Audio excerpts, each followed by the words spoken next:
I am going to give you the best piece of advice for anyone buying a Porsche 928. There are two kinds of buyer. The one, the more moronic like me, who buys an older one, puts too much money into it and slowly, gradually brings it back up to a reasonable standard. The far more intelligent person is the second kind of buyer, who buys one where somebody else has done the work and kept on top of things over the years. This is one of those cars, the kind of car that you can get in and use immediately. And so today I'm going to take you through the 928 S4, this particular 1988 928 S4 with just 55,000 miles on it. So join me as we go through this car. Porsche built the 928 to be its flagship car, a V8 powered grand touring spaceship, if you like. This one is an S4. We haven't had an S4 on the channel before. Mine is an S2, which is an earlier car. The S4 has more rounded edges to it, 316 horsepower, better cooling, and I'm told a much vastly improved automatic gearbox. But we're not going to test that in this car because this one has the rarer 5-speed transmission. And in fact, this car, not just because of its condition, is fairly rare. And there are three ways I can tell you that a Porsche 928 has been well looked after. Follow me.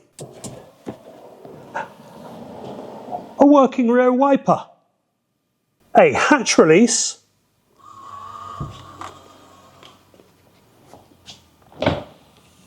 That works. And air conditioning that works. But aside from those things, there are more serious things to think about when you are buying one of these. And again, that's what makes this particular car a very good example. The water pump and timing belt. These cars had the longest timing belt of all, and therefore they're stretched a pretty long distance. And you want to make sure that those have been done. The water pump and timing belt have been done recently on this car. Also, anything that is rubber or little pieces of plastic inside things, they break. Ask me how I know. In fact, you could watch my channel and you would see these things breaking and having to be replaced. That was hiding underneath. Wow, so that was just petrol, gas just flowing out of that then? Yeah, pretty much. Shocking how bad this was. Oh my God, I was driving a fireball, a bomb I was driving. Yeah. Not on this car. The brake hoses and all the rubbers have been redone recently, I'm told. So this one's in great shape. This particular car, what makes it interesting is that it is a Japanese market car. Pretty rare thing. Most exotic cars in Japan were ordered left-hand drive, and this one's the same. It is manual. It is this lovely dark blue with plum leather, and I think the plum leather is a special order as well. Just in great shape. It has the import papers. This one has the certificate of authenticity from Porsche as well, at only 55,000 miles or 90-something kilometers. Anyway, I want to show you the inside and then we'll take it for a drive.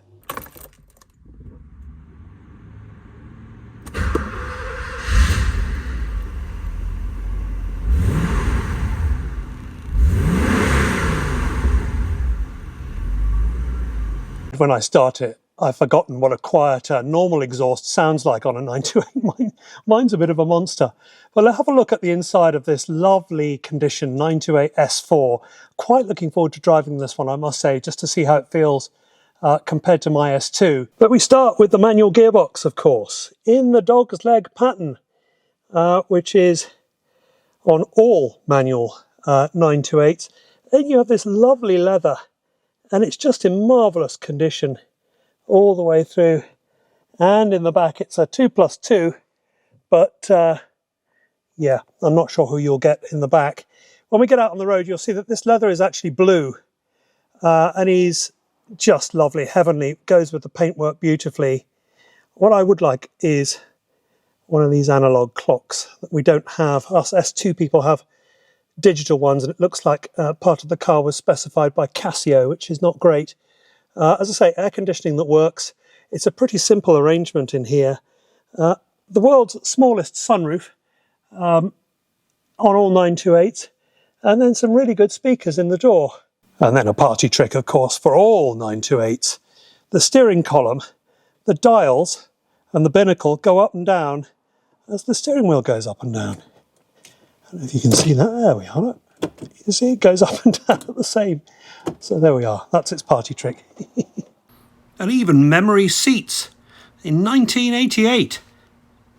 Okay, let's get this out on the road. I really want to see what a Porsche 928 S4 is like, particularly a good one at that. So let's show you what this beast is like out on the road. Ah, the smoothness of a Porsche 928. They are magnificent cars, people. And the point these days is that as the 911 becomes more of a GT car and less of a raw vehicle that it used to be, these 928s are getting more and more in fashion. You can have a manual and still be exceptionally comfortable. And they're beautiful things.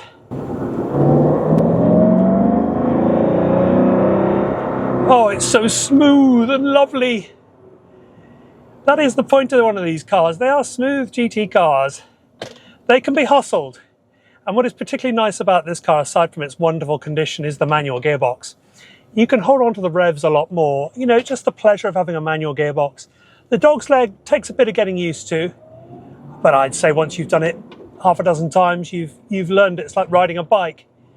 The torquiness of this engine and the V8 throb is lovely. This one's particularly quiet compared to mine with my Carlos Fandango Yobbo frat boy gearbox.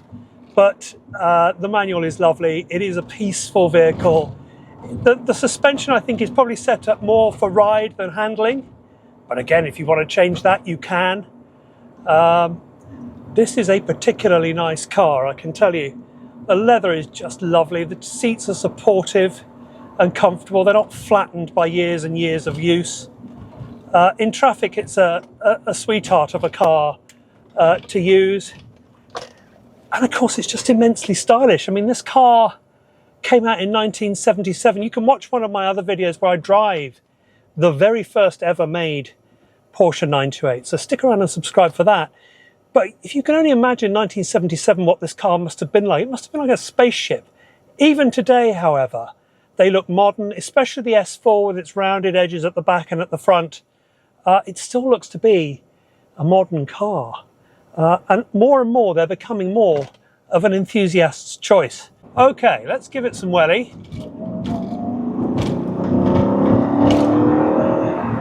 Now these cars are not short of power, 316 horsepower. I suppose that's not much by today's standards, but it's not slow either. Plenty of power to keep it moving.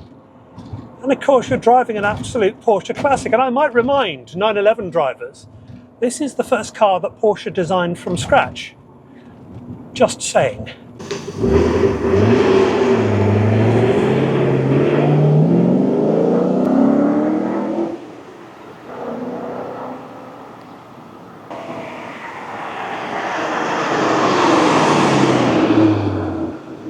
I still love my own 928. This is lovely though, I have to say, and the difference between the two cars is the pain barrier you have to go through if you buy one in the condition that I bought mine. You take a complete shortcut by buying this car. Somebody else has done all the work, everything works on it. All the important parts have been changed, all the trouble spots have been kept on top of, and there's an awful lot to be said for that, believe me. If you've enjoyed this content, please do subscribe and stick around. There's a whole series on anything that could have gone wrong with my 928 has gone wrong, and it'll teach you a lot about it. But I heartily recommend this car. It's for sale at the moment at HK Motor Cars here in Mount Kisco in New York State. Get in contact with them if you want to come and have a look at it. Wonderful car in a very unique spec, very low mileage. I really do think, and I hope, of course, that these cars are going to go up in value. People are starting to appreciate them. You're starting to see the early and the late cars really appreciating. Like and subscribe if you've liked this content, and I'll see you in the next one. Thanks for watching.